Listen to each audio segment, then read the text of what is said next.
دوستو السلام علیکم. میں گزشتہ چند پروگرام میں کرنٹ افیئرس کو مد نظر رکھتے ہوئے اور ملک میں جس قسم کے حالات ہیں ان کا تجزیہ کرتے ہوئے میں آپ سے یہ عرض کر رہا ہوں، میرا ذاتی نہ کسی سے دشمنی ہے نہ میرے دوست ہے. میں نے حق کی بات کرنی ہے جو قرآن و حدیث میں ذکر ہے، قرآن شریف کی آیات میں. نمبر 2، میں ایک اسٹوڈنٹ آف سائیکالوجی ہوں. مجھے آبجیکٹیو دیکھنا ہے. لوگ جب اتنے سوالات پوچھتے ہیں تو مجھے اس میں یہ دیکھنا ہوتا ہے کہ اس میں میں آبجیکٹیولی کس چیز کی طرف جاؤں جس سے کہ یہ محسوس ہوگا کہ یہ واقعی انالیسز ہے. میرا انالیسز جو ہوگا وہ اس کے اوپر ہوگا ایس او آر. ہر اسٹیمولس کے پیچھے آرگنزم ہوتا ہے اور آرگنزم کا رد عمل ہوتا ہے. ہمیں یہ دیکھنا ہے آرگنزم کیا ہے، یہ لوگ جو یہ عمل کر رہے ہیں وہ کون ہیں. پھر اس کے بعد اگلا فارمولہ اس پر آپ کو یہ لگنا ہوگا who, where, when, what, how and whom. یعنی کہ یہ شخص جو ہے یہ کون ہے، اس کی شخصیت کیا ہے، اندر کی شخصیت، باہر کی نہیں. یہ کس وقت کر رہا ہے، وین، ویئر کس جگہ کر رہا ہے، وائی اس کی ریزن کیا ہے، what he is doing, and اس کا ہوں، اس کا ایفیکٹ کس کے اوپر آ رہا ہے. آپ نے اس فارمولے کو رکھ کر پھر آپ نے فیکٹر انالیسس کرنا ہے، آئٹم انالیسس کرنا ہے. یہ ایک واقعہ آ گیا ہے، اس کا آئٹم جب کریں گے تو وہ کہے گا اس شخص نے یہ کیا، یہ ہوا، یہ ہوا، یہ ہوا، یہ ہوا، جس کو اس یہ رد عمل ہوا. اگر اس کا رزلٹ نیگیٹو نکلا تو اس کا پھر ہوگا پریونٹیو میئر، ان چیزوں کو کیسے کنٹرول کیا جائے کہ رزلٹ پازیٹیو آئے، نیگیٹو نہ آئے. اور اگر نیگیٹو آ گیا تو پھر اس کی اصلاح کیا ہے. تو یہ تو ہوتا ہے طریقہ کار ایک انالیسس کا، کلینکل انالیسس کا. کلائنٹ جو آتا ہے اس کو ڈائگنوز کرتے ہیں، پہلے لسن کرتے ہیں، کازز ڈھونڈتے ہیں، پھر وہ وجوہات ڈھونڈتے ہیں، پھر دیکھتے ہیں کب سے اس کے اندر یہ بیماری پڑی، پھر اس کی اصلاح کرتے ہیں، پھر اس کے ماحول کو معاونت دے کر پھر یہ دیکھتے ہیں کون کون سے فیکٹر ہم ساتھ لیں تو یہ جو انرجی ہے، نیگیٹیوٹی، یہ اپنے انگینسٹ استعمال کر رہا ہے، self criticism, depression, anxiety, tension کا شکار ہے، یہ ایگریشن ہے، یا اس کا ذہن اس کے قابو میں نہیں ہے، یہ اور لوگوں کو تکلیف دے رہا ہے. تو پھر اس میں اس کی اصلاح کی جاتی کہ اس انرجی کو کیسے آرگنائز کیا جائے، کس طریقے سے اسے با مقصد گول کی طرف لایا جائے. This was the purpose of all these program جو کہ میں نے آج تک آپ کو کرنٹ افیئر پر میں نے کیا. اس کے اندر میرے ذہن میں چند ایک سوالات پیدا ہوئے، یہ جو میں نے آپ کا کہا نا اس کے حساب سے میں کوئی ان سے یہ پوچھے. میرا یہ سوال ہے کیا ملکی خزانہ وسائل ان کی اس تربیت کی خاطر قوم نے جو قربانی دی ہے، کیا اس کا یہ مقصد تھا؟ میرے کہنے کا مطلب یہ ہے ان پاور فرام ون ڈے سے جو آرمی میں آتا ہے، کمیشن میں آتا ہے اور وہ اس سٹیج پہ آخر پر چلا جاتا ہے، جنرل بن جاتا ہے، تو کیا اس مقصد کے لیے اس کو جنرل بنایا گیا تھا کہ ملک کے لیے اس طریقے سے کرے، اس طرح پاور استعمال کرے اور اس طریقے سے لوگوں کو یوز کرے اور پھر اس کے منور کرنے کے بعد اس کو پرماننٹ ایک ٹریڈیشن بنا لے؟ تو کہنے کا مطلب یہ ہے اس میں اس کی طرف جائیے گا. یہ ہر اس شخص کے لیے ہے، چاہے وہ آپ کے صاحب اقتدار ہے، چاہے وہ جج ہے، چاہے وہ یہ پولیٹیکل لیڈر ہیں، چاہے یہ پولیس ہے، چاہے یہ الیکشن کمشنر ہے، چاہے یہ ایڈمنسٹریشن ہے. ان سب کے اوپر یہ لاگو کرنا ہے اپنے کہ کیا کس مقصد کے لیے ان کو کیا. یہ ہماری ٹریننگ میں غلطی تھی، ہم نے غلط آدمی چنے، ان کی تربیت ٹھیک نہیں ہوئی، ان کو پاور غلط ہے، یہ پاور کا سلسلہ غلط ہے، ان کے یعنی کہ ایف اور بٹ نہیں ہم نے دیکھے، اور اسے ہم نے یہ نہیں دیکھا کہ ان کو کہیں کراس کوشچننگ نہیں کی گئی. تو بہترین جو ہوتے ہیں نا کسی کی تربیت، اس میں ہوتا ہے فیڈ بیک لے کر اس کی کراس کوشچننگ کی جاتی ہے. پھر اس کے بعد کہتے ہیں یہ ملک ہے کیا، اسلامی ریپبلک آف پاکستان. کیا اسلام، قرآن، اسلامی روایت ان کو اس علم میں بربریت، انسانی بے حرمتی، لوگوں کو ذلیل و خوار کرنا، ان کو عزت نفس سے کھیلنا، ان کو یعنی کہ اس طرح ہراسمنٹ کرنا، کیا اسلام یہ کہتا ہے؟ یہ مجھے بتائیں کہ یہ ٹریننگ میں کسی جگہ ہوا ہے؟ مولانا صاحب نے نہ کیا. یہ جو فساد فی الارض یا دوسری چیزیں یہ کہاں سے آ گئیں؟ کچھ گڑبڑ ہمارے ایجوکیشن میں، ملا میں ہے، یا قرآن میں تو جنہوں نے اس پر عمل کیا تو کہاں کے کہاں پہنچ گئے. تو ان کی جو انٹرپریٹیشن کی گئی ہے یہ یہاں پر ایک مسئلہ. پھر میرا ایک اور یہ سوال ہے، آپ دشمن سے لڑنا ملک کی خاطر جوش میں اپنے ملک کے خلاف استعمال کر رہے ہیں، یہ کون سی نیکی ہے؟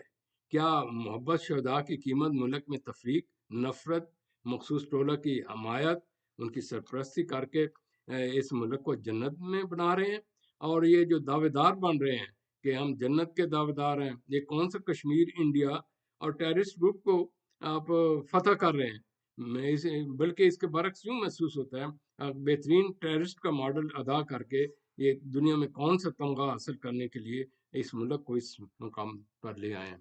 یہ ان لوگوں کے لیے ہے جو ان پاور ہے، جو یہ سارے اعمال کر رہے ہیں، جنہوں نے یہ سارا کچھ کروایا، کس سے قانون یہ بناتے ہیں، قانون خود ہی بنا رہے ہیں، کس طریقے سے آئین کی بے حرمتی کرتے ہیں، یہ کس نے ان کو کہا تھا، یہ کون ان کی پشت پناہی پر ہے، کیا ان کو کوئی سزا دینے والی بھی ہستی ہے، کوئی پکڑنے والی بھی ہستی ہے، کوئی کراس کوشچن کرنے والی بھی ہستی ہے، کیا کہیں کوئی کورٹ مارشل لا بھی ہے، کیا کوئی ایسا جسٹس سسٹم بھی ہے جس میں کہ یہ ظالم دندناتا پھرے اور ملک کا بیڑا غرق کرتا پھرے، اور جس مقصد کے لیے اس کو الٹ ملک کو لے کر چلے اور جگ ہنسائی ہو، کیا اس کو کوئی پوچھنے والا کہیں کو چھوڑ بھی سکتا ہے؟ ہاں، اس کا ہے سوال، لیکن اس طرف آپ جانا نہیں چاہیں گے۔ اس کا سوال فقط یہ ہے، جس پبلک کو آپ تباہ برباد کر رہے ہیں، جس کو ظلم کر رہے ہیں، جس کو خوب لے رہے ہیں، ان کو آپ الیکشن کیوں نہیں کروانے دیتے؟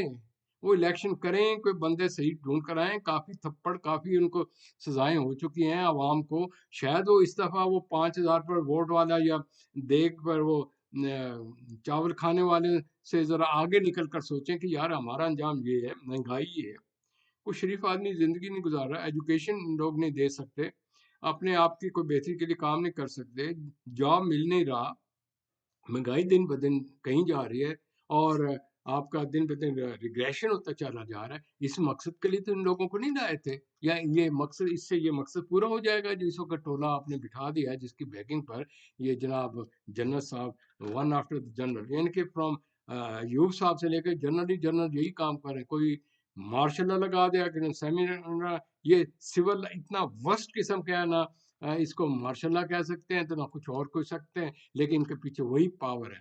پلیز یہ ذہن میں رکھیے گا کہ you came for this purpose, you are brought up with this purpose, you came with this uniform purpose, and you want to have honor from the people, and you want that people should love you.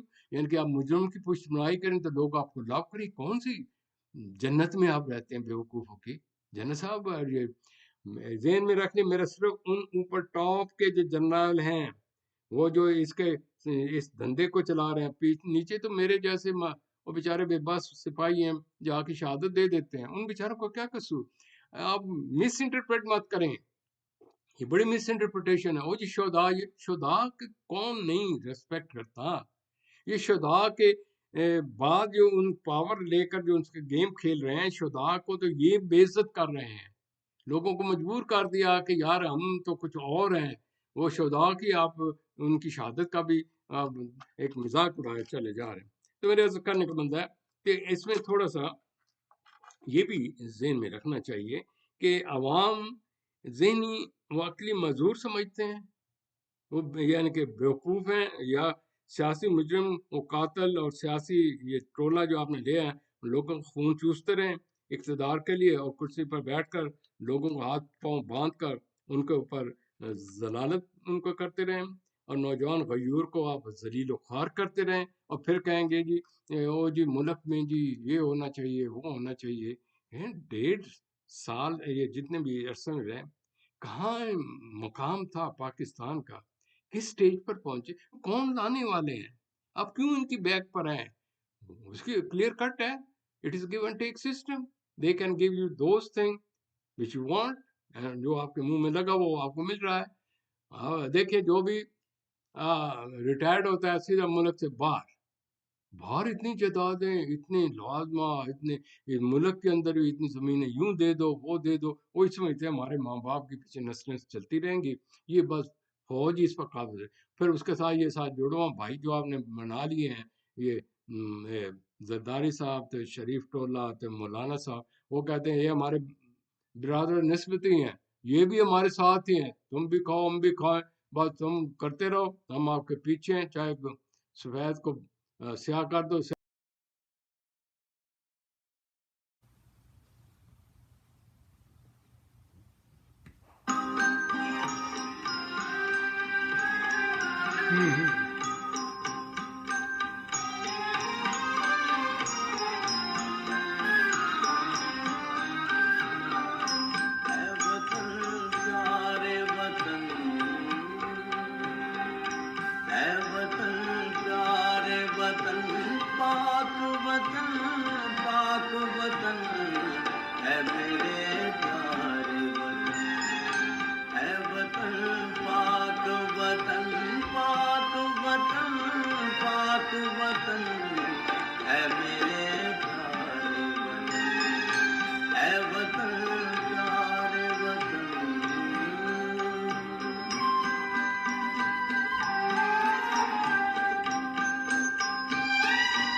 اللہ تجھ سے ہے میری تمناؤں کی دنیا پر، عزم میرا کبھی میرے ارادے ہیں یوں، میری ہستی میں آنا ہے، میری مستی میں شعور، اللہ جاں فضا میرا تو خیل ہے تو شیریں ہے سخن، اے وطن پیارے وطن، اے وطن پیارے